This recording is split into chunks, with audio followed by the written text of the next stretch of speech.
अस्सलाम वालेकुम, मैं हूं शाहजेब खानजादा। कराची के इलाके सदर में मेजिना रोड पर वाक़े मशहूर शॉपिंग मॉल गुल प्लाजा में आग लगने के वाक़े को 72 घंटे गुजर गए हैं और रेस्क्यू ऑपरेशन मुकम्मल नहीं हो सका है। और अब तक इस अफसोसनाक सानहे में एक फायर फाइटर समेत 27 अफराद के जाबाहक होने की तस्दीक हो सकी है और हुकूमती अदाद-ओ-शुमार के मुताबिक 83 से ज़ायद अफराद लापता हैं। और गुल प्लाजा सानहे की वजूहात जानने के लिए तहकीकाती कमेटी ने काम का आगाज़ कर दिया है। कमेटी के सरबराह कमिश्नर कराची हसन नकवी ने चीफ फायर ऑफिसर को कमिश्नर हाउस तलब किया। गुल प्लाजा सानहे के हवाले से अब हैरानकुन इंकशाफात भी सामने आ रहे हैं। नुमाइंदा जियो न्यूज़ राहिल सलमान के मुताबिक मुतासरा दुकानदारों का कहना है कि इमारत के कुल 16 दाखिली और खारजी दरवाजे हैं। रात 10 बजे तमाम गेट्स बंद करके सिर्फ 2 दरवाजे खुले रखे जाते हैं। दुकानदारों ने बताया कि सानहे के वक्त इमारत में मौजूद लोगों को मामूल के मुताबिक 16 में से 14 दरवाजे बंद मिले।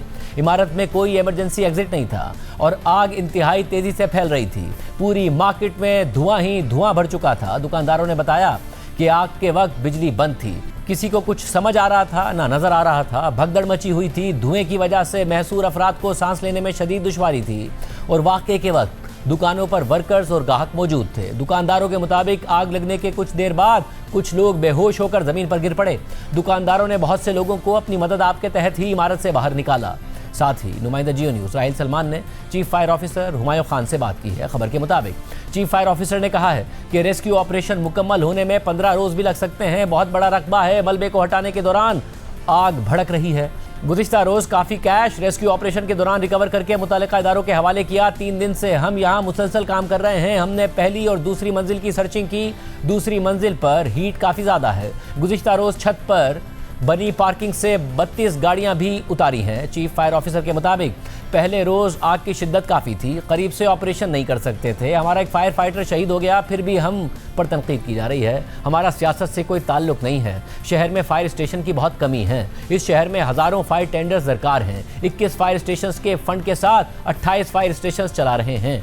आज जियो न्यूज़ के मॉर्निंग शो जियो पाकिस्तान में रेस्क्यू 1112 के chief operating officer doctor Abid Jalaluddin Sheikh ने कहा कि स्टाफ की सेफ्टी और इमारत की हालत को देखते हुए सर्चिंग का काम जारी है। नुमाइंदा जियो न्यूज़ शवाला असलम के मुताबिक police surgeon Karachi doctor Sumaiya Syed ने लाशों से मुतालिक तफसीलात जारी कर दी हैं। सानहे गुल प्लाजा जाबाहक अफराद की तादाद 28 हो गई है, जिनमें से 8 जाबाहक अफराद की शनाख्त हो गई है। 20 लाशें ताहाल नाकाबिल शनाख्त हैं। नाकाबिल शनाख्त लाशों के नमूने ले लिए गए हैं। साथ ही नुमाइंदा जियो न्यूज़ काशिफ मुश्ताक ने गुल प्लाजा के अंदर जाकर वहाँ की सूरत हाल बताई।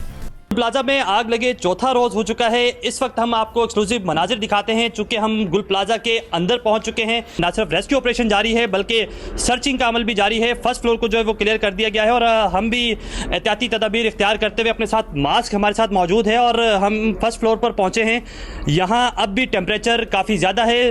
बार बार जो है वो रेस्क्यू इदारों की जानिब से टेम्परेचर को जाँचा जाता है, उसके बाद अंदर दाखिल हुआ जाता है, सर्चिंग के अमल को किया जाता है और फिर दोबारा से ऑक्सीजन को बहाल करने के लिए बाहर आया जाता है। ये फर्स्ट फ्लोर से सीढ़ियां अंदर आती है और इसका जो मेन खारजी और दाखिली रास्ता है, ये सीढ़ियां जो है वो बंद थी यहाँ से, जिसकी वजह से मुश्किलात का सामना था। अब मैं कैमरामैन से कहूँगा मेरे साथ थोड़ा आगे की जानिब आएँ और हम आपको आगे के जानिब बताते हैं कि जैसे जैसे आगे जा रहे हैं टेम्परेचर बहुत ज़्यादा है और यहाँ सांस लेना भी मुश्किल हो रहा है। इसीलिए हमारे साथ जो है वो मास्क भी मौजूद है। देख सकते हैं मुख्तलिफ जो चीज़ें हैं वो यहाँ फैली हुई हैं। साथ साथ इस जानिब के मनाजिर आपको दिखाऊँ तो ये देख सकते हैं कि यहाँ से ये ग्रिल तोड़ी गई। फायर ब्रिगेड हुकाम की जानिब से, रेस्क्यू इदारों की जानिब से, ईडी हुकाम की जानिब से यहाँ से दाखिल हुआ गया और कोशिश ये की गई कि सबसे पहले फर्स्ट फ्लोर को जो है वो क्लियर किया जाए।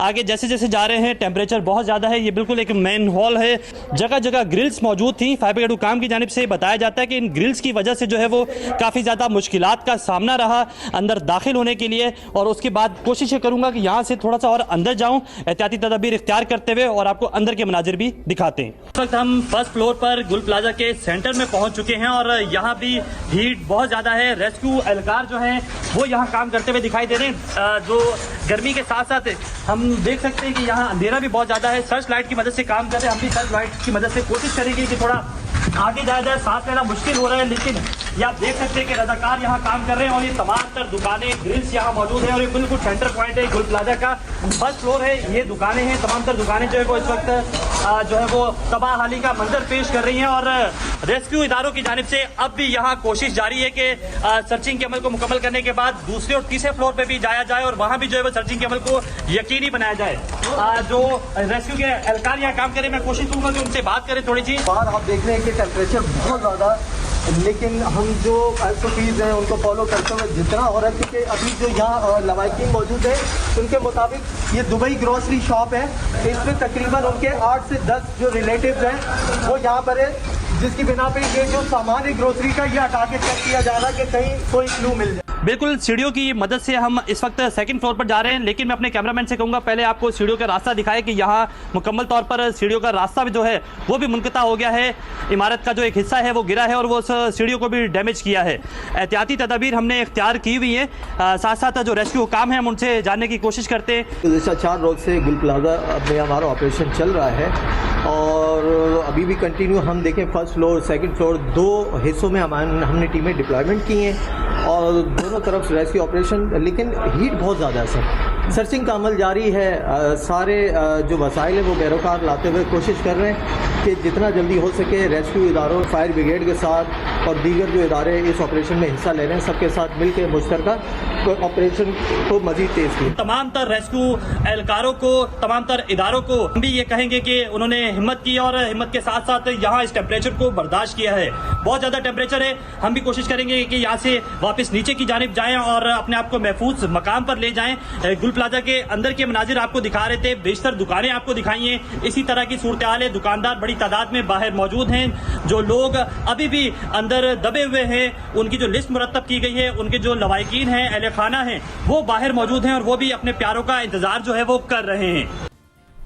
लवाहिकीन अपने प्यारों के इंतज़ार में कभी गुल प्लाजा, कभी बर्न सेंटर और कभी सिविल अस्पताल जा रहे हैं और अब भी उम्मीद कर रहे हैं कि शायद उनके प्यारे मिल जाएं। आज रेस्क्यू इदारों की जानिब से इमारत की पहली और दूसरी मंजिल पर ऑपरेशन को मुकम्मल कर लिया गया और अब तीसरी मंजिल पर रेस्क्यू ऑपरेशन जारी है, जबकि उनके सुपरवाइज़र ने BBC उर्दू को बताया कि वो KMC के मुलाजिम नहीं बल्कि कॉन्ट्रैक्ट पर आए हैं और KMC के लिए नदी नाले और गटर की सफाई करते हैं। उनका कहना था कि इंसानी लाशों की मौजूदगी का इम्कान है, इसलिए एहतियात से काम कर रहे हैं, वरना मलबा हटाने में ताख़ीर ना होती। कराची में पहले भी आग लगने के वाक़यात हुए हैं और सिंध हुकूमत आग लगने के वाक़यात और कीमती इंसानी जानों के ज़िया के बाद बड़े बड़े दावे तो करती है मगर अमली तौर पर कुछ नहीं किया जाता। 2 साल पहले मेयर कराची मुर्तज़ा वहाब के हुक्म पर कराची की 3 मरकज़ी शाहराहों शाहराह फैसल, शाहराह कायदीन और IH चुंदरीगर रोड पर 266 इमारतों का ऑडिट किया गया। 2024 में फायर डिपार्टमेंट की जानिब से ऑडिट रिपोर्ट भी पेश की गई। ऑडिट रिपोर्ट के मुताबिक 266 रिहायशी और कमर्शियल इमारतों में से सिर्फ 6 इमारतों में आग बुझाने के आलात मौजूद हैं। साथ ही 62% इमारतों में इमरजेंसी एग्जिट्स ही नहीं है। 70% इमारतों में इंतहाई गैर मयारी किस्म की इलेक्ट्रिकल वायरिंग की गई है, जबकि 90% इमारतों में फायर अलार्म्स और स्मोक डिटेक्टर्स ही नहीं थे। हालांकि इन इमारतों में हज़ारों शहरी रिहाइश पजीर हैं या काम करते हैं। साथ ही नेशनल फायर सेफ्टी कॉन्फ्रेंस में ये इंकशाफ भी सामने आया था कि नवंबर 2024 से अक्टूबर 2025 तक कराची में आग लगने के 1700 से ज़ायद हंगामी वाक़यात रिपोर्ट हो चुके हैं। यादाद शुमार बताते हैं कि कराची में आग लगने का वाक़या सानहे में तब्दील हो सकता है, जैसा कि हफ्ते के दिन गुल प्लाजा में हुआ। कल हमने अपने प्रोग्राम में जब मेयर कराची मुर्तज़ा वहाब से सवाल किया कि 2 साल में फायर सेफ्टी ऑडिट रिपोर्ट पर काम क्यों नहीं हुआ जबकि आपकी हुकूमत थी, तो आपको किसने काम करने से रोका, तो देखिए मुर्तज़ा वहाब ने क्या जवाब दिया। उस वक्त रिपोर्ट आई और 2 साल हो गए उस रिपोर्ट को आए हुए। वो जनवरी 2024 में आई थी, इस वक्त हम जनवरी 2026 में हैं। आप वजीर आला को ये कह रहे हैं कि इस पर काम होना चाहिए था। आपकी हुकूमत है, कोई इत्तेहादी भी नहीं, आप तो सिंपल मेजोरिटी वाली हुकूमत है। आपको किसने काम करने से रोका? हमारे एनफोर्समेंट का फुकदान है, एनफोर्समेंट नहीं हो पाती। आप नाम तो ले दीजिए ना कि कौन फैसला, अगर आप नहीं तो कौन, मुराद अली शाह साहब नहीं तो कौन फैसला कर ले तो फिर उस पर अमल होगा। जिसकी जो जुरिसडिक्शन है उसको वहाँ पर काम करना है ना। और मैंने ये प्रोटेस्ट किया था अपनी हुकूमत के सामने कि RJ मॉल का जब वाकया हुआ था FIR KMC के ऊपर कटा दी गई थी, हालांकि वो एरिया कंटोनमेंट रोड फैसल का था। और आज वज़ीर आला साहब को यही कहा गया कि sir once and for all इन चीजों को तय कर लिया जाए। जब तक हम इन्फोर्समेंट की तरफ नहीं जाएंगे, सजाएं नहीं देंगे लोगों को, तब तक जो है हम इन चीजों को ठीक नहीं कर पाएंगे। आप कह सकते हैं आपकी चीफ मिनिस्टर साहब से भी बात हुई है, जाहिर है चीफ मिनिस्टर साहब की आपकी पार्टी क़यादत से बात हुई है, फिर दीगर इदारों से भी बात करके आइंदा नहीं होगा, ये इन्फोर्स होगी सारी चीजें। मैं जेन्युइनली ये समझता हूँ कि विदाउट इन्फोर्समेंट हम इन चीजों को कभी भी अचीव नहीं कर सकते और enforcement has to be done by the government. We have to make sure that we empower the relevant authorities के वो सही तरीके से इन चीजों को दें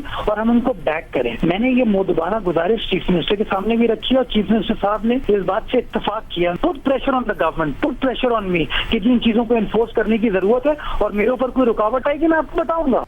और आज सिंध बिल्डिंग कंट्रोल अथॉरिटी की तरफ से, डायरेक्ट एडमिनिस्ट्रेशन की तरफ से आबाद को यानी कि association of builders and developers के चेयरमैन को खत लिख दिया गया है और कहा गया है और उसके साथ अटैच की गई है जो कि रिपोर्ट है फायर सेफ्टी ऑडिट की, और ये बताया गया है कि 3 दिन के अंदर अपने मेंबर्स को कहें कि वो कंप्लाई करें इससे और फायर सेफ्टी डेफिशिएंसीज को ख़त्म करें, और जो कि ऑडिट रिपोर्ट में बताई गई थी। और क्योंकि ये काम आपके कोऑपरेशन के बगैर नहीं हो पाएगा। जब हमने मेयर कराची से पूछा कि अगर 3 दिन के अंदर ये नहीं होता तो आप क्या करेंगे, तो उन्होंने कहा कि कानून के मुताबिक कार्रवाई की जाएगी।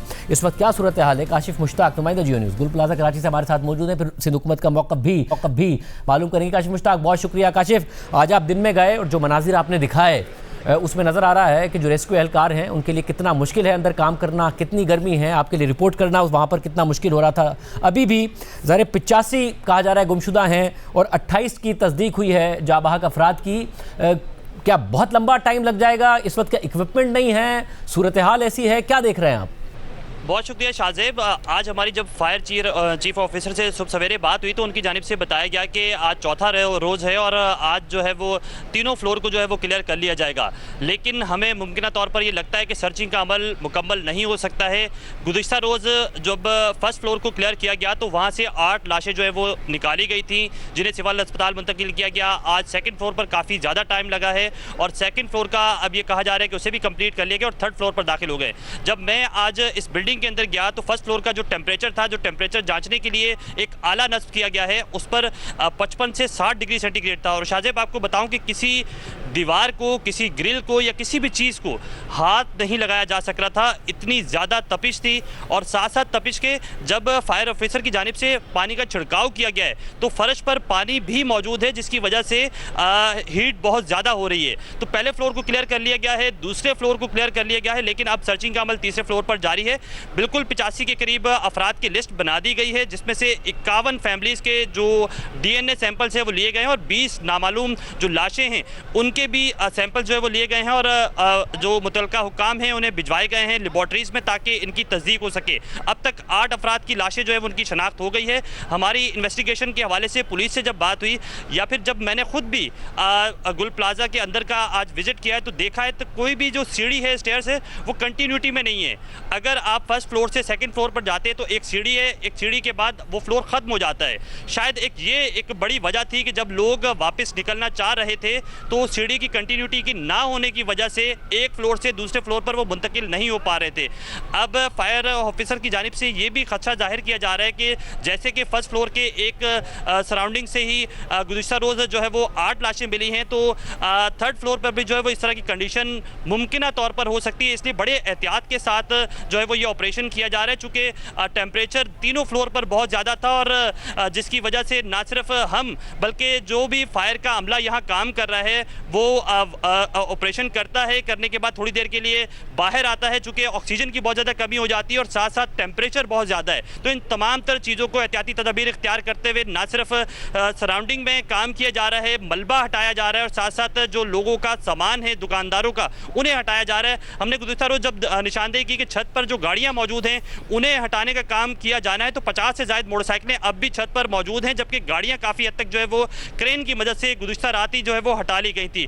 तमाम तर ऑपरेशन चल रहा है, कानून नाफिज करने वाले इदारे हों, रेस्क्यू टीमें हों, वो ना सिर्फ बाहर से इस बिल्डिंग को कॉर्डन किया हुआ है बल्कि अंदर भी जाकर वक्तन फ़वक्तन स्नॉर्कल की मदद से पहले एक फ्लोर पर जाया जाता है, उसे जो है वो टेम्परेचर मेंटेन किया जाता है, टेम्परेचर मेंटेन करने के बाद वहाँ से वापस आते हैं, फिर दूसरे फ्लोर पर जाते हैं। तो ये प्रोसेस आज भी चलता रहा। आज चौथा रोज़ था और चौथे रोज़ भी मुकम्मल तौर पर अब तक हम ये नहीं कह सकते कि सर्चिंग के अमल को मुकम्मल कर लिया गया है और ये मज़ीद इसको टाइम लग सकता है, चाहे वो चीफ फायर ऑफिसर हों या फिर रेस्क्यू 1112 के तर्जुमान हो या मुख्तलिफ रेस्क्यू इदारे हों। तमाम तर लोग आज हमसे लाइनअप थे और हम उनसे मुख्तलिफ औकात में ये जानते रहे कि आया ये ऑपरेशन कब तक मुकम्मल कर लिया जाएगा, तो किसी के पास भी टाइम फ्रेम नहीं था। हमने देखा है कि पानी का छिड़काव आज भी जारी रहा और आज भी इस बिल्डिंग का टेम्परेचर काफ़ी ज़्यादा था। ना सिर्फ बिल्डिंग का एक हिस्सा मुतासिर है, 2 हिस्से मज़ीद पीछे के जो है वो गिर चुके हैं और वहाँ से मलबा हटाने का काम और सामान की मुंतकिली का जो काम है वो जारी है। बहुत शुक्रिया काशिफ मुश्ताक, तफसीलात बता रहे थे। इस सारी सूरत हाल में चेयरमैन आबाद को यानी association of builders and developers को direct administration Sindh building control authority की तरफ से ख़त लिखा गया है, जिसमें रिपोर्ट भी अटैच की गई है सेफ्टी ऑडिट के हवाले से। और कहा गया है कि जो फायर सेफ्टी की डेफिशिएंसीज़ हैं वो मुख्तलिफ बिल्डिंग्स में 3 दिन के अंदर अंदर अपने मेंबर्स से मुकम्मल कराएं, वरना फिर जब हमने पता किया तो हमें मेयर कराची ने कहा कि कानूनी कार्रवाई होगी। चेयरमैन आबाद हमारे साथ मौजूद हैं। आबाद मोहम्मद हसन बख्शी साहब, बहुत शुक्रिया हमें ज्वाइन करने के लिए। ये खत आया है 3 दिन के अंदर अंदर कंप्लाइंस का कहा गया है, क्या मौक़िफ़ है आपका? बिस्मिल्लाहिर्रहमानिर्रहीम, शुक्रिया शाजिब साहब। सबसे पहले तो उन लोगों के लिए मैं दुआगो हूँ जिन्होंने इस हादसे में अपनी जान गंवाई और जो अभी तक लापता हैं। अल्लाह ताला उनके दर्जात बुलंद करे और इनको जो लापता है इनको खैरियत से बाजियाब करे। देखिए, ये एक कंटिन्यूस प्रोसेस है जो मेरे ख्याल में साल चलना चाहिए। 3 दिन में अगर कराची की तमाम बिल्डिंगों को कोई भी इदारा करना भी चाहे तो मुमकिन नहीं है, क्योंकि वो फायर इक्विपमेंट ही अवेलेबल नहीं होंगे। और ये जो लिस्ट 266 की दी गई है, इसमें सिर्फ बिल्डर्स के प्रोजेक्ट नहीं है, इसमें बैंक्स हैं, इसमें दूसरी चीजें हैं, मतलब मुख्तलिफ इदारों के प्रोजेक्ट्स भी हैं। खैर, मैं समझता हूं कि अगर हम कॉन्स्टेंटली इस पे काम करें और इन चीजों का ख्याल रखें, इदारे मगर साहब देखिए, तमाम इदारों की, चाहे आया चौधरी का रोड पर जितने भी इदारे हों, इस इदारे समेत उन सबकी जिम्मेदारी है ना कि वो ये इंतज़ाम करके रखें ताकि जो लोग वहाँ काम करते हैं या फिर अगर मुख्तलिफ बिल्डिंग्स में रहते हैं या फिर शॉपिंग के लिए आते हैं तो अब आप कह रहे 3 दिन में मुमकिन नहीं है। मगर ये रिपोर्ट आई थी 1 जनवरी 2024 को, जिसमें बताया गया कि आया चंडीगढ़, शाहरा कायदीन और शाहरा फैसल पर बहुत सारी इमारतें हैं जिनमें कोई निज़ाम ही नहीं है। उस वक्त आप लोगों ने फिर बुनियादी तौर पर कोई एक्शन लिया, या क्योंकि हुकूमत तो ये भी कहती है हम लेने लगते हैं तो फिर हमें कहा जाता है कि नहीं जी हम काम नहीं करेंगे, फिर हड़तालों की बात की जाती है, ट्रेडर्स हो, दीगर लोग हों। देखिए, हमें तो ये रिपोर्ट आज शाम में शेयर की गई है, इससे पहले हमें शेयर नहीं की गई। बट देखिए, ये भी हमें समझना पड़ेगा कि इसमें बहुत सारी बिल्डिंगें 30 साल, 40 साल, 45 साल, 25 साल पुरानी हैं। उस वक्त शायद फायर के वो लॉज भी अवेलेबल नहीं थे जितना आज बेहतर किताबों में वो मौजूद हैं। बट मैं इसकी कहीं दिफा नहीं कर रहा हूं, मैं कहता हूं कि नहीं थे, चले आज आ गए।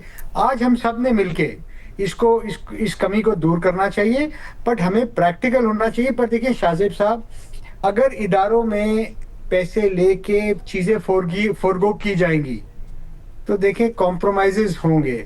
तभी हम कहते हैं कि अगर मेरिट पे भर्तियां हो, ट्रांसपेरेंसी हो और डिजिटलाइजेशन हो, तो देखिए इस किस्म की चीजों से हम सब बच सकेंगे।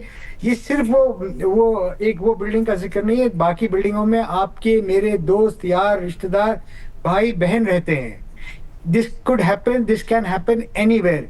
कराची जैसी सिटी में स्नॉकल्स ना होना, पूरे कराची जैसी सिटीज में उन स्नॉकल्स में पानी ना होना।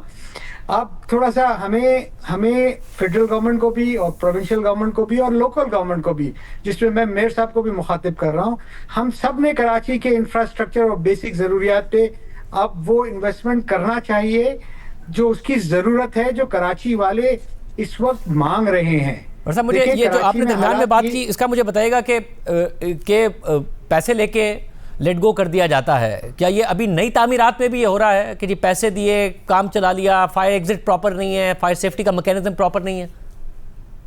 देखें, बहुत सारी चीजें कॉम्प्रोमाइज हो जाती हैं अनफॉर्चुनेटली हमारे जैसे मुल्कों में, हमारे जैसे शहरों में, क्योंकि ह्यूमन टू ह्यूमन कांटेक्ट है। हम हर जगह कहते हैं, आपके प्रोग्राम में भी रिक्वेस्ट करते हैं कि डिजिटलाइज करें चीजों को, ह्यूमन टू ह्यूमन कांटेक्ट खत्म करें।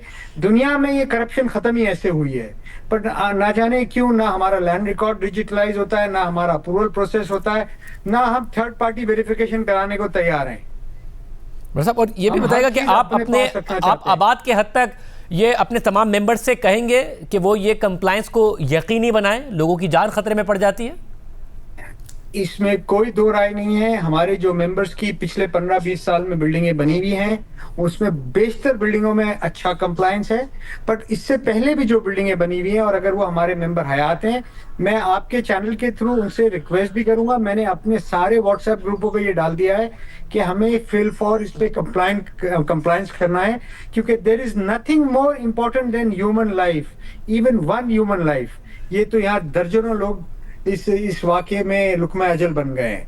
साहब, और ज़ाहिर नक्शे की खिलाफ वर्जियाँ इस बिल्डिंग में हुई, 98 में बनी, फिर 2003 में जाके इसको कंप्लीशन सर्टिफिकेट मिला, मगर ये मुतादिद बिल्डिंग्स के बारे में कहा जाता है बहुत सारी ऐसी हैं जो मखदूश करार दी जाती हैं कि वो गिर जाएंगी, मगर फिर हुकूमत ये कहती है कि हम कार्रवाई करने लगते हैं तो करने नहीं दी जाती है। सिंध हुकूमत पर तो ज़ाहिर है तनकीद बनती भी है कि कहीं जो है वो ढक्कन नहीं होते गटर के, वहाँ पर लोग गिर के मर जाते हैं, कहीं इमारतें गिर जाती हैं, कहते हैं कार्रवाई करेंगे, कोई एक्शन नहीं होता, किसी को सज़ा नहीं दी जाती। बट क्या ये अभी भी इस तरीके से होता है कि नक्शे की खिलाफ वर्जियों के तहत बन रहे हैं और फिर पैसे दिला के काम चल जाता है? ये कैसे मुमकिन है? थोड़ा सा हमें इस पे भी गौर करना पड़ेगा।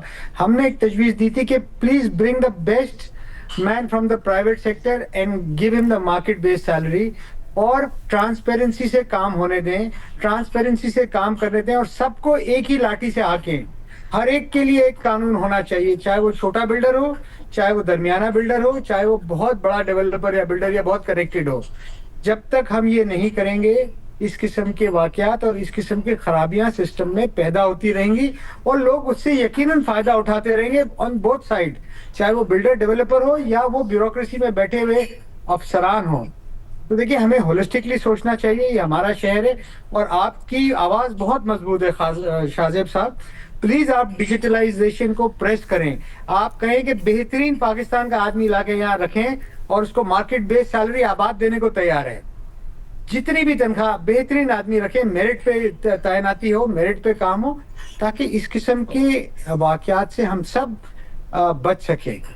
बहुत शुक्रिया। बिल्डर्स की जिम्मेदारी है, इदारों की जिम्मेदारी है कि इन्फोर्समेंट को यकीनी बनाएं, फायर सेफ्टी को यकीनी बनाएं, और अगर इदारे काम नहीं करते तो हुकूमत की जिम्मेदारी है कि तादीबी कार्रवाई करे और ये शिकायत दूर करे कि कराची में, सिंध में रिश्वत देकर कुछ भी पॉसिबल है, कुछ भी मुमकिन हो जाता है। कराची में आए दिन कभी कोई बिल्डिंग गिर जाती है, कहीं आग लग जाती है, कभी शहरी गटर का ढक्कन ना होने के बायस गिर जाते हैं, और ईदी फाउंडेशन के मुताबिक गुज़िश्ता बरस 27 शहरी गटर में गिरकर जान से जा चुके हैं। और अब मेयर कराची पीपल्स पार्टी की सिंध में हुकूमत होने के बावजूद कह रहे हैं कि अमल दरामद एक मसला है।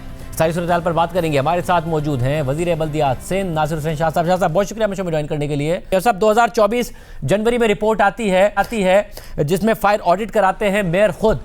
अब 2 साल बाद आज आबाद को ये ख़त लिखा गया है कि जी आप कंप्लाइंस कराएं अपने मेंबर से और 3 दिन के अंदर कराएं। कल हमारे साथ मेयर कराची मौजूद थे, उन्होंने खुद ने कहा कि मैं समझता हूं कि अमल दरामद के बगैर चीज़ें अचीव नहीं की जा सकती, मुतालिका इदारों को हमें बाख्तियार बनाना होगा ताकि वो सही तरीके से काम करें। वज़ीर आला के सामने भी मैंने गुजारिश रखी, उन्होंने भी इत्तफाक किया।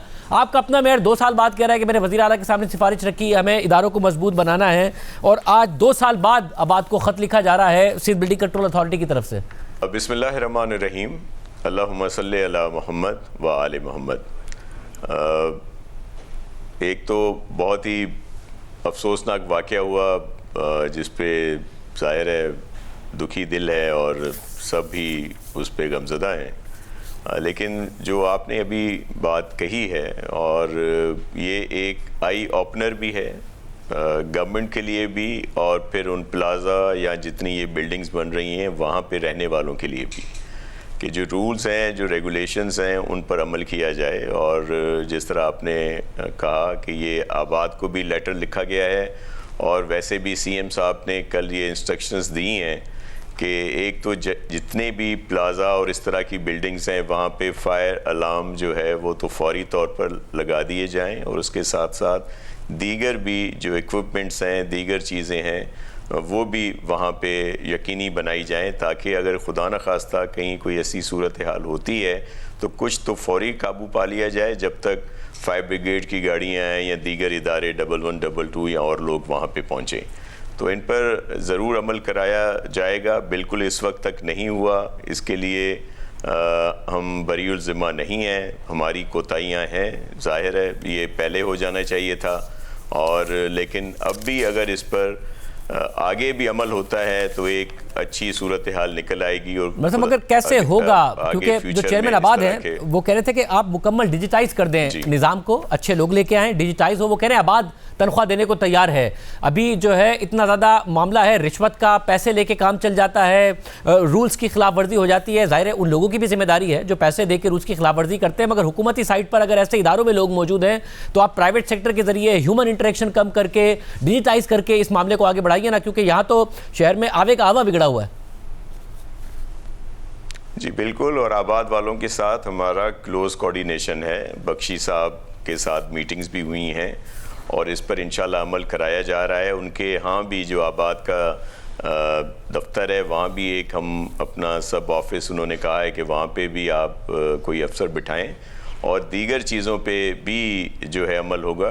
डिजिटलाइजेशन भी होगी ताकि सारी चीज़ें ट्रांसपेरेंट हों, मेरिट पे हों, और इस पर ज़रूर हम काम कर रहे हैं, बल्कि इसका करके और आपके ही प्रोग्राम में इंशाल्लाह उसको आपको सारा ब्रीफ करेंगे। वैसे आप कमिश्नर कराची इसकी चीज़ की तहकीकात कर रहे हैं, उनकी तो रिस्पॉन्सिबिलिटीज़ में आता है कि ओवरऑल रिस्पॉन्सिबल हैं रेवेन्यू रिकवरी के लिए, responsible for overall administration in the division to ensure proper implementation of policies of the provincial government, to oversee and coordinate development activities undertaken by the districts and provincial government, responsible for relief and disaster management.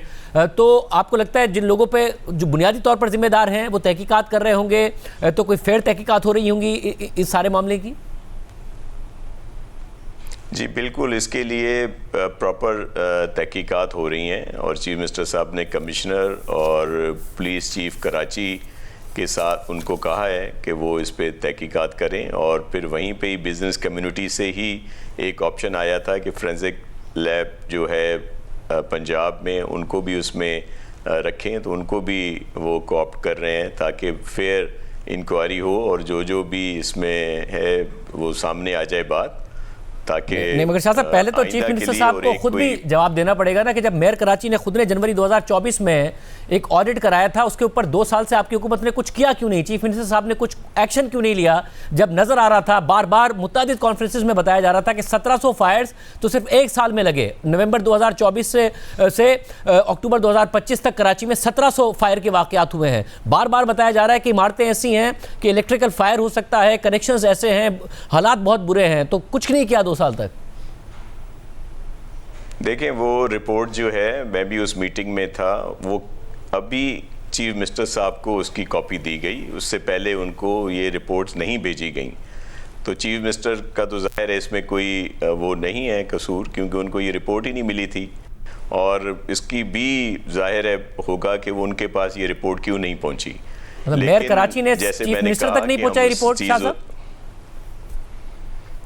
जी, उनके पास ये report कल ही जो है ना उनको मिली थी, जिस पे वो बरहम भी हो रहे थे कि ये इस तरह की रिपोर्ट्स पहले क्यों नहीं आई, ताकि उस पर अमल कराया जाता। और अब भी जिस तरह काम शुरू हुआ है और 4 जो बड़ी शाराएं हैं जिनकी ये रिपोर्ट थी, और वहाँ पे कोई 6 जगह पे आज जाके लोग गए हैं, और आबाद को भी जो लेटर लिखा गया है ये भी उसी सिलसिले की एक कड़ी है, और इसी तरह पूरे कराची में इस पर अमल होगा। मैं ये अर्ज कर दूं कि इन सारी चीज़ों से हम बरी जिम्मा नहीं है। जब आप शाह साहब कहते हैं बरी जिम्मा नहीं है, एक तो देखें, अब एक तो पीपल्स पार्टी का मेयर एक ऑडिट कराता है, वो रिपोर्ट आप कह रहे हैं कि सीएम तक नहीं पहुंची, मगर पूरे मीडिया पर रिपोर्ट हो रहा था कि ये ऑडिट क्या कराया गया है, पूरे मीडिया पर रिपोर्ट हो रहा था कि शहर में आगे लग रही हैं, पूरे मीडिया पर रिपोर्ट हो रहा था कि ऑडिट के नतीजे में क्या 266 इमारतों का ऑडिट आया है। सीएम को नहीं पता चला और सीएम साहब ने पता भी नहीं करने की कोशिश की।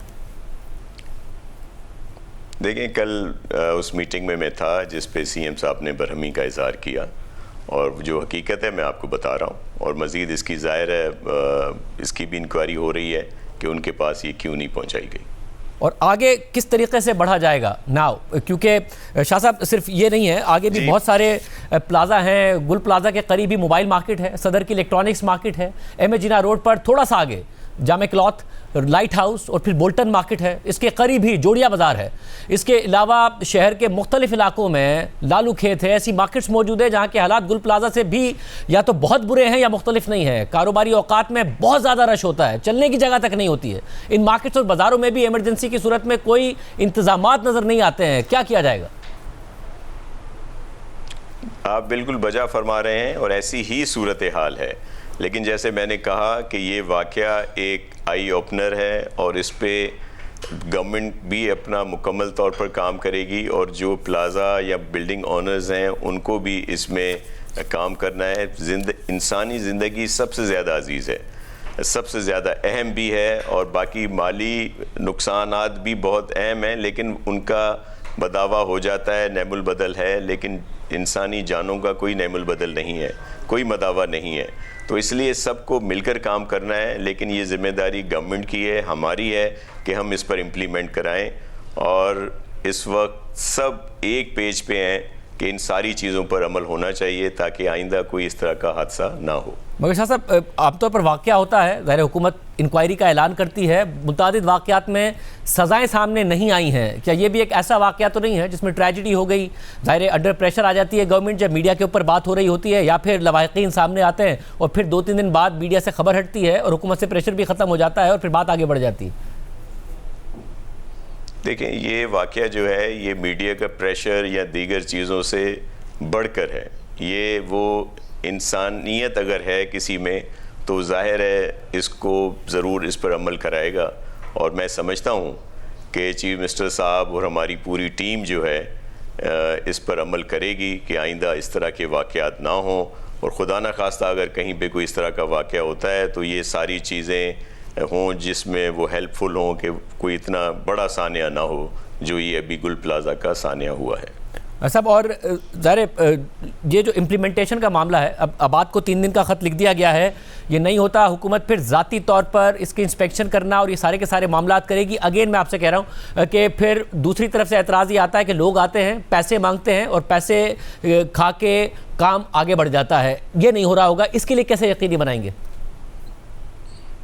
देखें, इसके लिए मैं ख़ुद मॉनिटर करूंगा और आबाद के बख्शी साहब या उनकी पूरी टीम और इसके साथ साथ हमारी जो एक कमेटी बनी है वो सब उसमें होंगी, और बिज़नेस कम्युनिटी भी जिसमें ज़ुबैर मोतीवाला साहब हैं, जावेद बिलवानी साहब हैं और दीगर भी जो हमारे ट्रेडर्स एसोसिएशंस हैं उन सब के नुमाइंदे उसमें लेंगे। तो मैं समझता हूँ कि जिसको भी दिल जो रखता है, दर्द दिल रखता है, वो सब इस पर अमल करेंगे। और कोई ये जो आप बता रहे हैं कि फिर कोई पैसे लेके या किसी को फेवर दे के या किसी इन्फ्लुएंस में आके और इन चीज़ों पर अमल रुकवा देगा, ऐसा नहीं होगा। और हमारी फर्म है इस बात पे कि इन सब चीज़ों पर अमल कराएंगे। और शाह साहब, आप ज़ाहिर वज़ीर बल्दियात हैं, कराची के लिए बार बार अब ये बात कही जाती है, चाहे गटर के ढक्कन हो उसमें लोग शहरी गिरकर मर जाते हैं, किसी इमारत का गिर जाना हो, आग लग के इमारत का गिर जाना हो, फिर मुख्तलिफ यूनिवर्सिटी रोड का ना बनना हो, मुख्तलिफ सड़कों का कि इंफ्रास्ट्रक्चर। क्या सिंध गवर्नमेंट प्रायोरिटी के तौर पर कराची को लेगी कि यहाँ डेवलपमेंट की अशद ज़रूरत है और डिलीवर करने की बहुत ज़्यादा ज़रूरत है? जी बिल्कुल, बहुत ज़्यादा काम करने की ज़रूरत है, लेकिन हमने यहाँ पे बहुत ज़्यादा काम किया भी है और इंफ्रास्ट्रक्चर को बेहतर बनाया भी है, लेकिन बहुत ज़्यादा ज़रूरत है जिस पर काम हो रहा है। हमारी बहुत सारी जो डेवलपमेंट प्रोजेक्ट हैं वो कंप्लीट हुए हैं, कुछ कंप्लीट होने को हैं, कुछ पे काम हो रहा है और बहुत सारे अभी शुरू होंगे। तो इंशाल्लाह हम कराची हमारा दिल है और इसको बेहतर कर रहे हैं। चेयरमैन बिलावल भुट्टो ज़रदारी साहब की खुसूसी अहकामात हैं और सीएम सिंध और पूरी टीम इसमें कर रही है। मेयर साहब भी, सईद गनी साहब, दीगर सब लोग इसमें अपना काम कर रहे हैं और आपको ये काम होता हुआ नज़र अगर पहले नहीं आया तो अब नज़र आएगा। लेकिन अब मैं जैसे आपसे अर्ज़ कर रहा हूँ कि बहुत सारा काम हुआ है, लेकिन काम करने की बहुत ज़्यादा ज़रूरत है। और जब शॉर्ट सर्किट के बहुत वाक़यात हो रहे हों और 500 तो सिंध बिल्डिंग कंट्रोल अथॉरिटी ने कहा हुआ है कि ऐसी बिल्डिंग्स हैं जहां आग लगी तो गिर सकती हैं, तो फायर स्टेशंस की बहुत कमी है। इस वाक़े को आप आई ओपनर कह रहे हैं, तो जो तैयारी है शहर की हादसात से निमटने की, उसके लिए भी होगा कि फायर स्टेशंस और हों, बनाए जाएँ, चाहे वो अंडर स्टाफ है, इक्विपमेंट नहीं है, उसको बेहतर किया जाए।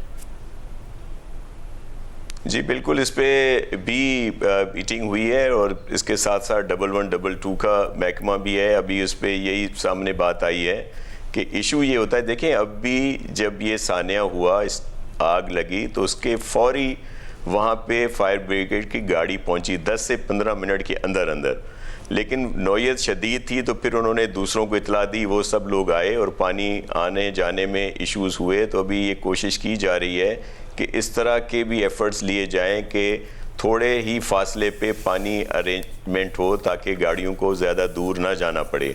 तो इन सब चीज़ों पर सोचा जा रहा है और बेहतर सूरत हाल की तरफ इंशाल्लाह जाएंगे। और मैं आपको यकीन दिलाता हूँ और आपके तवस्सुत से हमारे अपने जितने भी सिंध, कराची और पूरे मुल्क में हमारे रहते हैं कि इस पे हम बिल्कुल काम कर रहे हैं सिंसियर होके। ताकि फिर इस तरह का कोई वाक़या ना हो। बहुत शुक्रिया नासिर शाह साहब, आपने सुनी। प्रोग्राम में बड़े शामिल करते हैं, काम खबर आपके सामने रखें।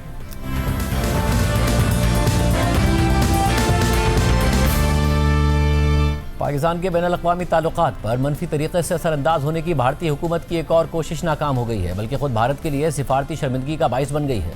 पोलैंड के नायब वज़ीर आज़म और वज़ीर ख़ारजा रदोस्वफ शिकोर्स्की ने गुज़िश्ता साल अक्टूबर में पाकिस्तान का दौरा किया था और पाकिस्तान के आला हुकूमती ओहदेदारों से मुलाकातें की थी, मगर अब जब 3 महीने बाद पोलैंड के वज़ीर ख़ारजा भारत का दौरा कर रहे थे तो भारतीय हुकूमत और मीडिया ने उनके पाकिस्तान के दौरे को लेकर उनके सामने सवालात उठाए और बराह रास्त वजाहत मांगी। तो पोलैंड के वज़ीर ख़ारजा ने ना सिर्फ अपने पाकिस्तान के दौरे का दिफा किया, बल्कि पोलैंड के पाकिस्तान से ताल्लुकात पर सवाल उठाने पर भारत के रूस से ताल्लुकात पर सवाल उठा दिया। गुज़िश्ता रोज़ नई दिल्ली में होने वाली मीटिंग में भारतीय वज़ीर ख़ारजा जयशंकर ने पोलैंड के नायब वज़ीर आज़म और वज़ीर ख़ारजा रदोस्वफ शिकोर्स्की को मुखातिब करते हुए कहा कि आप हमारे खित्ते के लिए अजनबी नहीं हैं और सरहद पार दहशतगर्दी के देरीना चैलेंजेस से अच्छी तरह वाकिफ़ हैं। जयशंकर ने पाकिस्तान का नाम लिए बगैर कहा कि मैं उस मीटिंग में आपके हालिया इलाकाई दौरों डिस्कशन की उम्मीद रखता हूँ। पोलैंड को दहशतगर्दी के लिए ज़ीरो टॉलरेंस का मुजाहरा करना चाहिए और हमारे पड़ोस में दहशतगर्दी के इंफ्रास्ट्रक्चर को फ़रोग़ देने में मदद नहीं करनी चाहिए। Deputy Prime Minister, you are no stranger to our region and are more than familiar with the long-standing challenges of cross-border terrorism. I hope at this meeting to discuss some of your recent travels to the region. Poland should display zero tolerance for terrorism and not help fuel the terrorist infrastructure in our neighborhood. Poland के वज़ीर ख़ारजा ने दहशतगर्दी के हवाले से meeting के दौरान अपना मौक़िफ़ वाज़ेह किया, सरहद पार दहशतगर्दी की मज़म्मत की। ताहम जब मीटिंग के बाद सहाफ़ी ने पाकिस्तान का नाम लेकर उनके दौरे के बारे में सवाल किया तो पोलैंड के वज़ीर ख़ारजा ने जवाब दिया कि हम सब के इलाकाई ख़दशात होते हैं, हमें भी रूस के साथ हालिया फ़ौजी मशकों में इंडिया के हिस्सा लेने पर ख़दशात हैं, हम इन मशकों को ख़तरा समझते हैं। What was your discussions on the regional politics? Because I remember you were in Pakistan in October and this was something that the External Affairs Minister said in his opening remarks. Well, we all have regional concerns and we all have neighbours, and with neighbours you have opportunities and challenges. So yes, we did discuss it, and as I said at the beginning, on terrorism we are in one mind. And of course we also have concerns. India took part in the Zapad exercises in Russia that we find threatening. याद रहे कि रवा महीने के आगाज़ में Poland के वज़ीर ख़ारजा और भारतीय वज़ीर ख़ारजा जयशंकर की पेरिस में मुलाकात हुई थी तो भारत में तनाज़ा उठ खड़ा हुआ था और मोदी हुकूमत ख़ास तौर पर जयशंकर तनकीद और तानों की जद में आ गए थे, क्योंकि मुसलसल ये रिपोर्ट सामने आती रही कि सदर ट्रंप के दबाव की वजह से भारतीय हुकूमत की हिदायत पर भारतीय रिफाइनरीज ने रूसी तेल की खरीदारी में कमी कर दी है। सदर ट्रंप और उनकी इंतज़ामिया भी यही दावे करते हैं, मगर खुद वज़ीर आज़म मोदी या उनके किसी आला ओहदेदार की तरफ से ना इन दावों की तरदीद की जा रही है और ना ही तस्दीक, बल्कि इस मामले पर मुकम्मल खामोशी है। और यही खामोशी 7 जनवरी को पेरिस में भी देखने में आई। पेरिस में होने वाली कॉन्फ्रेंस के दौरान भारतीय वज़ीर ख़ारजा की पोलैंड के वज़ीर ख़ारजा से मुलाकात हुई और बाद में प्रेस कॉन्फ्रेंस की गई तो पोलैंड के वज़ीर ख़ारजा ने जयशंकर के सामने कह दिया कि मैंने ज़ाती तौर पर से रूसी तेल की दरामदाद में कमी पर अपने इत्मीनान का इजहार किया, क्योंकि यही चीज़ पुतिन की वॉर मशीन को वसाइल फराहम करती है। मैंने भारत की तरफ से रूसी तेल की दरामद में कमी पर इत्मीनान का इजहार किया, क्योंकि ये पुतिन की वॉर मशीन को माली मदद फराहम कर रही है। भारतीय अपोजिशन और सहाफ़ियों के मुताबिक पोलैंड के वज़ीर ख़ारजा के बाद भारतीय वज़ीर ख़ारजा जयशंकर ने भी मीडिया से बात की थी, मगर उन्होंने रूसी तेल की खरीदारी में कमी के पोलैंड के वज़ीर ख़ारजा के दावे की तरदीद नहीं की और ना ही कोई जवाब दिया। इसी वाक़े पर अपोजिशन जमात कांग्रेस ने मोदी हुकूमत पर तनकीद करते हुए अपने बयान में लिखा कि मुझे इस बात पर इत्मीनान है कि भारत ने रूस से तेल की खरीदारी कम कर दी है। पोलैंड के वज़ीर ख़ारजा ने यह बात भारत के वज़ीर ख़ारजा जयशंकर के सामने कही। यह बयान वाज़ेह करता है कि मोदी ने ट्रंप को खुश करने के लिए रूस से तेल खरीदना बंद कर दिया है। अब भारत की खारजा पॉलिसी व्हाइट हाउस से डिक्टेट की जा रही है। शर्मनाक। कांग्रेस की जानिब से सोशल मीडिया वीडियोज़ के जरिए भी पोलैंड के वज़ीर ख़ारजा के दावे की बुनियाद पर मोदी हुकूमत पर सवालात उठाए गए थे। दूसरी जानिब भारत के खारजा ताल्लुकात के हवाले से एक और पेशरफ सामने आई है जो वैसे तो इब्तिदाई मराहिल में है, ताहम खित्ते के हालात और हालिया तनाज़ात को देखते हुए इसे काफ़ी अहमियत दी जा रही है और ये पेशरफ भारत और मुत्तहिदा अरब अमारात के दरमियान स्ट्रेटेजिक दिफाई मुआहदे से मुताल्लिक़ है। कल मुत्तहिदा अरब अमारात के सदर शेख मोहम्मद बिन जायद अल नहयान ने भारत का 3 घंटे का मुख्तसर दौरा किया। भारतीय वज़ीर आज़म मोदी खुद एयरपोर्ट पर उनका इस्तकबाल करने गए और उन्हें साथ लेकर वज़ीर आज़म हाउस पहुंचे। 2 तरफ़ा मीटिंग्स में शिरकत। भारतीय सेक्रेटरी खारजा विक्रम मिस्री ने मीडिया ब्रीफिंग में बताया कि यूएई के सदर के दौरे के दौरान दोनों फ़रीक़ैन के दरमियान एक लेटर ऑफ इंटेंट पर दस्तखत किए गए हैं ताकि भारत और मुत्तहिदा अरब अमारात के दरमियान स्ट्रेटेजिक दिफाई शराकत का एक फ्रेमवर्क मुआहदा तय करने के लिए काम किया जा सके। विक्रम मिस्री के मुताबिक ये दौरा मुख्तसर हो सकता है लेकिन अहम था। मुत्तहदा अरब अमारात के सदर के मुख्तसर दौरे के हवाले से रॉयटर्स ने अपनी रिपोर्ट में लिखा है कि भारत ने पीर के दिन मुत्तहदा अरब अमारात से LNG खरीदने के लिए $3 अरब का मुआहदा किया है, जिसके बाद भारत UAE का सबसे बड़ा खरीदार बन गया है। साथ ही दोनों ममालिक के रहनुमाओं ने तिजारत और दिफाई ताल्लुकात मजबूत बनाने के लिए बातचीत की है। UAE के सदर शेख मोहम्मद बिन जायद अल नहयान और भारतीय वज़ीर आज़म नरेंद्र मोदी की मुलाकात के दौरान दोनों रहनुमाओं ने 6 साल में 2 तरफा तिजारत को $200 अरब तक बढ़ाने और एक स्ट्रेटेजिक दिफाई शराकत कायम करने का वादा किया। रिपोर्ट के मुताबिक मुत्तहदा अरब अमारात की सरकारी कंपनी एडनॉक गैस भारत की हिंदुस्तान पेट्रोलियम कॉरपोरेशन को 10 साल तक हर साल 5 लाख मीट्रिक टन LNG फराहम करेगी। एडनॉक गैस ने कहा है कि इस मुआहदे के बाद भारत के साथ कंपनी के मुआहदों की मजमूई मालियत $20 अरब से ज़ायद हो गई है। कंपनी ने मजीद कहा कि भारत अब मुत्तहदा अरब अमारात का सबसे बड़ा खरीदार है और कंपनी की LNG स्ट्रैटेजी का एक निहायत अहम हिस्सा है। रिपोर्ट के मुताबिक मुत्तहदा अरब अमारात भारत का तीसरा बड़ा तिजारती शराकतदार है। कल शेख मोहम्मद बिन जायद अल नहयान के साथ एक सरकारी वफ्द भी था जिसमें उनके वजीर दिफा और वजीर खारजा शामिल थे। भारत के सेक्रेटरी खारजा विक्रम मिस्री ने सहाफ़ियों को बताया कि दोनों ममालिक ने स्ट्रेटेजिक दिफाई शराकत कायम करने के लिए लेटर ऑफ इंटेंट पर दस्तखत कर दिए हैं। रिपोर्ट के मुताबिक भारत के रिवायती हरीफ पाकिस्तान ने गुज़िश्ता साल सऊदी अरब के साथ बाहमी दिफाई मुआहदा किया था। सऊदी अरब और मुत्तहदा अरब अमारात जो बरसों तक करीबी इत्तेहादी रहे हैं, अब इलाकाई पॉलिसी के मामले पर अलग अलग रास्ते पर जा रहे हैं और उनके दरमियान ये दरार यमन में खुलकर सामने आई है, जबकि तेल की पैदावार पर भी दोनों ममालिक के दरमियान इख्तिलाफात रहे हैं। ताहम भारतीय सेक्रेटरी खारजा विक्रम मिस्री ने कहा कि मुत्तहदा अरब अमारात के साथ लेटर ऑफ इंटेंट पर दस्तखत का ये मतलब नहीं है कि भारत इलाकाई तनाज़ात में शामिल हो जाएगा। प्रोग्राम में ब्रेक शामिल करते हैं और आम खबर की तफसीलात आप पसंद रखें।